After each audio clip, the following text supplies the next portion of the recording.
This should finally give you something worth talking about at my father's table." Grymak, 38-year-old husband of Paloma, said it with the smile of a man who had already decided the night belonged to him. He held out a flat rectangular package wrapped in silk ribbon, standing at the center of the Grand Meridian Hotel ballroom, while 200 guests turned to watch his wife receive her anniversary gift. Paloma Ryland, 36, stood very still. Around her, charity donors, business contacts of her father-in-law, society guests who had watched her smile through a decade of dinners where powerful men spoke over her head, and older women asked when she was going to do something meaningful with her time. Beside Cormac stood Marlo Sachs, 30, a gallery curator with perfect posture and a dress the color of old copper, who held her champagne glass at a slight angle as if she owned the room by prior arrangement. Paloma unwrapped the package. Inside was a small oil painting. Warm colors, confident brushwork, a landscape of hills and late afternoon light that anyone with taste would recognize as valuable. A cream envelope tucked beneath the frame held a certificate. Cormac had already tilted his head toward his father as she opened it. Baxter Ryland, 65, construction magnate and Cormac's father, began to speak before Paloma could look up. "Provenance authenticated by Vellum & Stone," he announced to no one in particular and everyone nearby. "That is not something you acquire without connections. That firm does not authenticate for ordinary clients." Paloma looked down at the certificate. The watermark was wrong. The seal date used a format Vellum & Stone had retired 3 years ago. The examiner's signature referenced a methodology her authentication team had discontinued when she modernized the internal process in 2023. The piece was beautiful. The certificate was a copy of something that no longer existed. Paloma looked at her husband. He was watching his father, not her. "Thank you," she said, and folded the envelope closed. She had built Vellum & Stone from a back room in her mother's antique shop on the east side of Philadelphia. That was what no one at the anniversary dinner knew. Not Cormac, not Baxter, not Marlo Sachs, who had spent 3 months curating an exhibition at a gallery that paid Vellum & Stone licensing fees without ever connecting the name on the wire transfers to the quiet woman at her lover's side. Paloma's mother, Una, had spent 40 years buying estate pieces from families who needed money quickly and asking questions other dealers were too proud to ask. She had taught Paloma that the truth of an object lived in its materials, not its story. A story could be written by anyone. The weight of old silver, the way aged oak absorbed evening light, the specific variation in 19th century pigments, those could not be invented. Una died when Paloma was 27. The antique shop closed. Paloma used her inheritance and 12 years of obsessive study to open a small authentication firm in a rented office with 2 employees and that she had built herself over 2 winters of nights she no longer talked about. By 31, Vellum & Stone had authenticated pieces for 3 major auction houses on the East Coast. By 34, it was the firm serious collectors called before they called their lawyers. The public face of Vellum & Stone was its chairman, Aldridge Voss, 61, a gray-haired former museum director whose name appeared on every press release and who gave the firm the appearance of old institutional authority. Paloma had hired him for exactly that purpose. Her ownership was held through a private holding company. Her name did not appear on the firm's website. She had always believed, as her mother did, that good work spoke before names needed to. That was why Baxter Ryland had spent 7 years trying to establish a relationship with Vellum & Stone's leadership. He attended every charity auction they sponsored. He donated pieces for appraisal events. He mentioned the firm's name at business dinners like a password to a room he had not yet been allowed to enter. He had not once connected Paloma to the firm. She worked there. He knew that much. She had said so when he asked once, briefly in the kitchen, after a holiday dinner. He had not asked what she did there. The answer had seemed like it would take too long and involve too little status to hold his attention. The night before the anniversary dinner, Paloma sat in her office on the 4th floor of Vellum & Stone's Philadelphia headquarters with the authentication certificate from her household accounts open on her screen. Her assistant, Suki Brennan, 39, had flagged it that morning after a routine review of incoming provenance requests. The item was listed as destined for private delivery, charged to Cormac Ryland's corporate card, shipped from a dealer called Harrick Provenance Gallery. Paloma had heard that name once in a risk briefing, not a firm Vellum & Stone trusted. She called Daphne Okoro, 47, her attorney and the only person outside the firm who understood the full scope of what Paloma owned. Daphne answered on the first ring. "Tell me what you found," Daphne said. Paloma described the certificate, the retired watermark, the incorrect examiner reference. the seal format that matched a vellum and stone internal template that had been replaced and never made public. There was a pause. Someone with access to your old internal documents produced that, Daphne said. Or someone who purchased a forged copy from someone who did. Paloma looked out at the city. Cormac plans to present it to me tomorrow as a gift. Daphne was quiet for 3 seconds.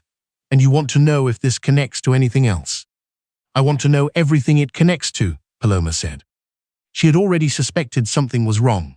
3 months earlier, Baxter's company had submitted a request to have 5 paintings from his private collection authenticated by vellum and stone for insurance purposes. 2 of the 5 had certificates attached. Certificates that, when Paloma reviewed them internally, did not match any record in vellum and stone system. Her team had flagged them as likely forgeries, opened a quiet internal review, and said nothing publicly. The review was still open. Now there were 3 certificates from the same retired format. 2 attached to Baxter's insurance documents. 1 about to be presented by her husband at their 10th anniversary dinner. 1 thread was a mistake, 3 was a trail. There is more, Suki said from the doorway. She held a tablet with a photograph on the screen. It came from a licensed investigator's report. The same investigator Paloma had retained 6 weeks ago, after a series of charges on Cormac's accounts she could not explain. The photograph showed Cormac and Marlowe Sachs leaving a hotel on Rittenhouse Square. Cormac's hand was at the small of Marlowe's back. His wedding ring caught the light from the lobby. How long? Paloma asked. Suki looked at the floor. The investigator believes at least 7 months. Paloma did not move for a long moment. Then she picked up the phone again and called Daphne. He is bringing her to the dinner, Daphne said before Paloma could speak. She is listed as his guest under the category of professional associate. I want Royce Thatch at the dinner. Royce Thatch, 54, vellum and stone senior provenance examiner, and the most respected voice in private art authentication on the East Coast, had already been hired to assess 3 donated pieces for the anniversary dinner's charity auction. His presence would be unremarkable. His expertise would not be. And after? Daphne asked. After? Paloma said, let whatever happens happen. The Grand Meridian Ballroom had been decorated for 10 years. That was what the invitation said. A celebration of a decade, of partnership, of shared life. Paloma had chosen the flowers herself, pale lavender and white, because they were what her mother had grown in window boxes above the antique shop. She had chosen the venue because the light at evening came through the west windows, at a golden angle that reminded her of her mother's workshop. She had allowed herself to hope the dinner might mean something, that Cormac had grown tired of whatever distance had opened between them, that maybe he had arranged something genuine. She had found out about Marlowe's copper dress the same afternoon she had looked at the certificate. Cormac arrived with Marlowe at his right side, not behind him, beside him. He introduced her to a table of Baxter's real estate contacts as his creative consultant. Baxter was already holding court near the bar. He spoke loudly enough for 3 tables to hear. Vellum and stone does not open its doors for everyone. That firm has standards. Our family understands that kind of quality. He glanced toward Paloma as she passed and added, almost to himself, always nice to have someone in the family who works in the arts, even if it's more of a background position. Daphne, standing near the charity auction display, did not look up. Royce Thatch sat 3 seats away, his reading glasses on, studying the catalogue for the evening's donated pieces. Paloma stood at the edge of the room and looked at the painting Cormac had brought. It sat on an easel beside the anniversary cake, framed in pale gold, positioned to be admired. She looked at the light in it. It was genuinely beautiful work. Then she looked at the certificate mounted beside it. She had not needed more than 15 seconds the previous night to know it was wrong. She did not need 15 seconds now.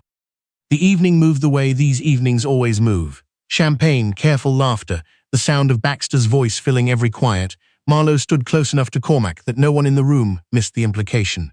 She smiled at Paloma twice. Both times it looked like pity. Then Cormac tapped his glass.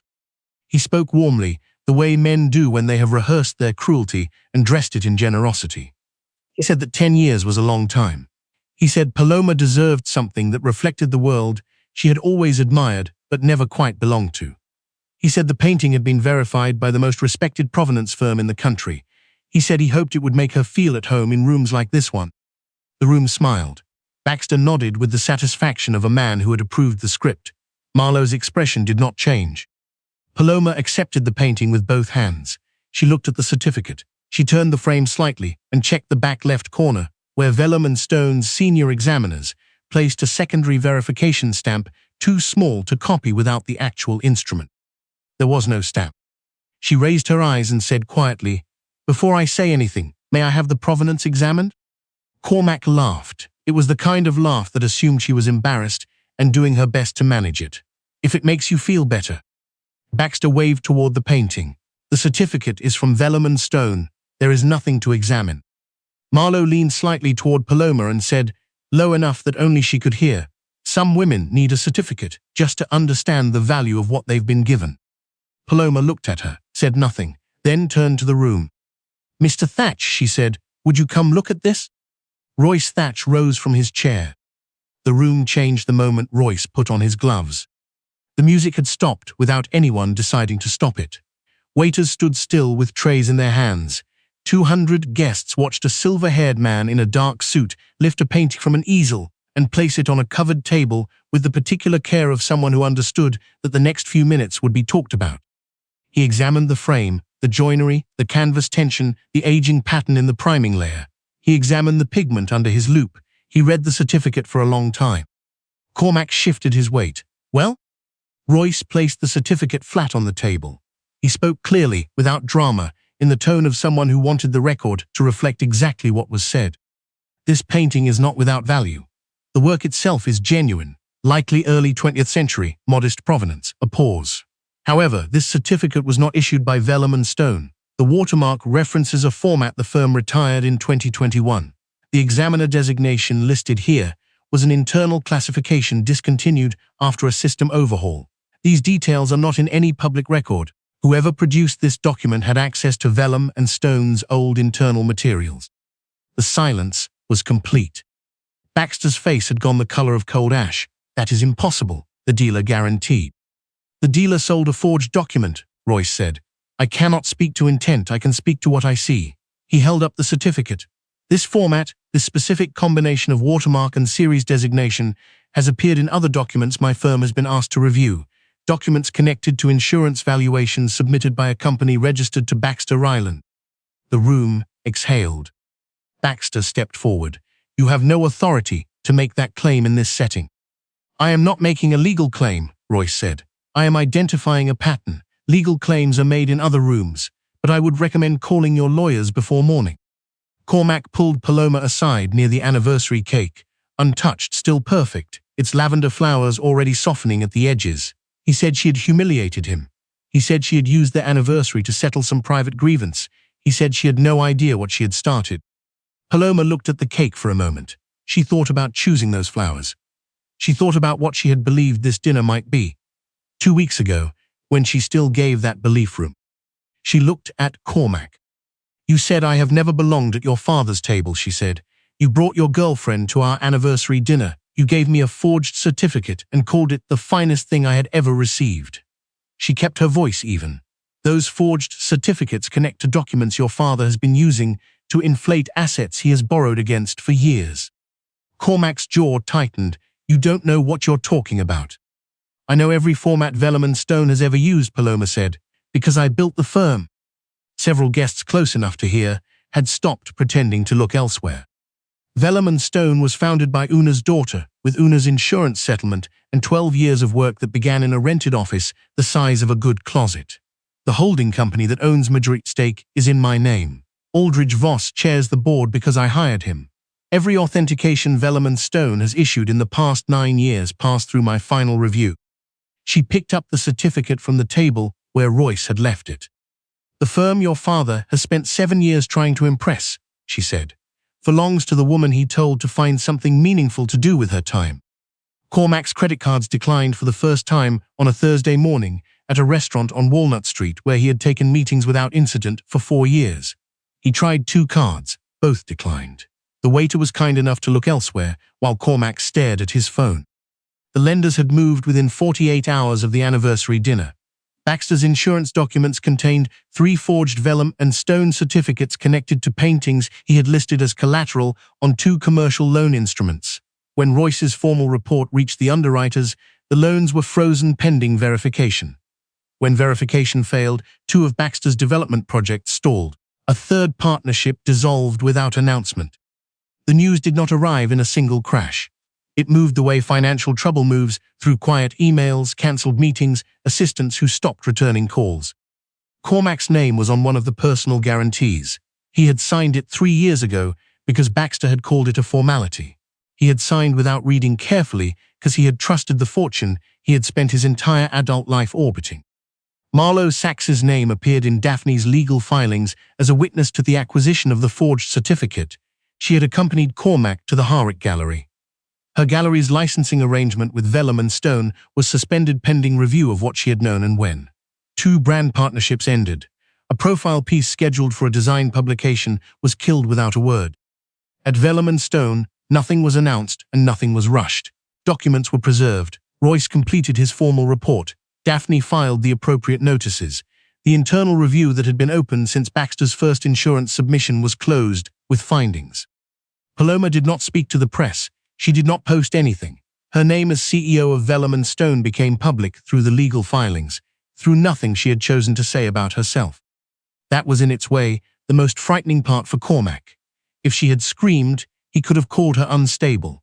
If she had insulted him publicly, he could have called her bitter, but she gave him nothing to fight. She simply withdrew her protection and let the truth stand on its own weight, the way an authenticated object stands when the forged certificate is finally removed.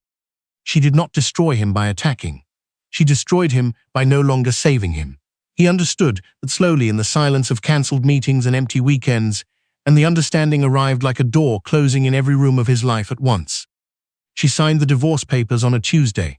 Daphne brought them to the Vellum and Stone offices on the 4th floor, where the window light came in at the same angle it had come in the morning. Paloma signed the firm's first partnership agreement 9 years earlier. Daphne set the folder on the desk. The prenuptial agreement had protected Paloma's premarital assets, all of them. The infidelity clause applied, the public humiliation clause applied, given that Cormac had made his statement in front of 200 witnesses who had by now told 200 more. He called again this morning, Daphne said. Paloma looked at the bottom drawer of her desk. Inside was a photograph. Cormac from early in their marriage, laughing at something someone off camera had said. The laugh was real in that picture. She had loved it when it was real. What did he say? That he didn't know about the firm. I know he didn't know, Paloma said. He chose not to ask. Those are different things. She signed where Daphne indicated. 6 months after the anniversary dinner, Vellum and Stone announced a new initiative. The Una Fund, named for Paloma's mother, structured as an endowment for provenance research, authentication training for underrepresented scholars, and legal support for artists whose work had been forged or misattributed, was capitalized with a portion of the civil recovery from the Harwick Provenance Gallery settlement. The launch was held not in a ballroom but in the firm's main hall, where the display cases held authenticated pieces from 3 centuries and the walls carried from documents, deeds, letters, old certificates, the kind of paper that outlasted the hands that wrote it. Paloma stood at a lectern that her mother would have found too formal and not quite the right height. She spoke for 4 minutes. She said her mother had understood something most people learned too late, that the value of a thing is not determined by the story attached to it, but by what survives when the story is removed. An authenticated piece without a forged certificate. A marriage without a borrowed identity. A life without borrowed status. She said the fund existed because provenance mattered, not only for art but for people. Near the back of the room, a young archivist named Romy Alcott, 24, one of the first scholars accepted into the Una Fund's research program, watched Paloma with the expression of someone who had needed to hear something for a long time and had only now heard it in a room where it counted. After the applause, Paloma walked through the display hall slowly. She stopped at the case that held the oldest piece in the firm's collection, an unsigned miniature painting, provenance unknown, bought by her mother at an estate sale for $11 and authenticated a decade later as the work of a minor Dutch master no one had thought to look for. Suki appeared beside her. The first 3 Una Fund grants went out this morning. Good, Paloma said. One more thing. Suki held a single page. Cormac signed the final divorce decree. Daphne confirmed it an hour ago. Paloma did not speak for a moment. The miniature in the case was very small, barely larger than a playing card. Her mother had kept it on the window ledge of the antique shop for a full year before anyone else recognized what it was. Did he say anything? Suki hesitated, only that he was sorry. Paloma looked at the painting behind the glass. So am I, she said, but being sorry is not the same as being owed another chance. She touched the edge of the display case. The glass was cool under her hand. Outside, the city moved at its ordinary Thursday pace, indifferent to the last year of her life. Inside the hall, authenticated pieces rested under careful light, each one exactly what it claimed to be, each one examined until the truth had been made certain by someone willing to do the work. Cormac had given her a forged certificate and called it the finest thing she had ever received. His father had spent 7 years trying to impress a firm he had never been allowed inside. The woman they had spent a decade overlooking had built it from scratch, from grief, from $11 estate sale fines and winter nights, and the particular stubbornness of someone who knows exactly what things are worth. Some people look at a quiet woman and see a gap where power should be. They are almost always wrong about what fills it.